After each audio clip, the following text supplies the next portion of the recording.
Lecture de la messe du jour par Don Marmion, abbé de Maretsou. Le triomphe de la grâce en Madeleine.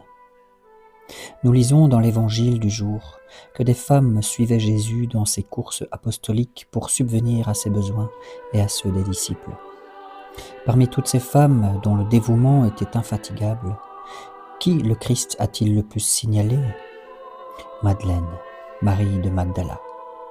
Il a dit d'elle, partout où l'évangile sera prêché, il faut qu'il soit parlé d'elle, lorsque celle-ci versa le parfum sur les pieds de Jésus.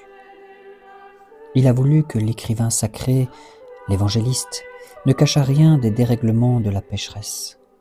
Mais il a voulu aussi que nous sussions qu'il avait accepté la présence de Madeleine au pied de la croix, à côté de sa mère, la Vierge des Vierges, et que c'est à elle, avant tout autre, qu'il avait réservé sa première apparition de ressuscité.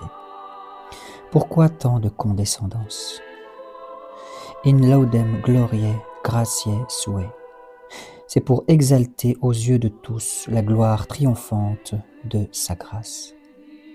Telle est en effet la grandeur du pardon divin qu'il a élevé à une sainteté des plus hautes, une pécheresse tombée dans l'abîme. Abyssus abyssum invocat. Il a rencontré une femme perdue de mœurs, dit un auteur des premiers siècles. Il l'a rendue, par la profondeur de sa pénitence, plus pure qu'une vierge. Invenit meretricem et virgine castiorem redidit. Dieu veut que nul ne se glorifie en sa propre justice, mais que tous magnifient la puissance de sa grâce et l'étendue de ses miséricordes. Coniam in aeternum misericordia Iesus. La révélation des miséricordes divines par le Christ Jésus est la source première de notre confiance.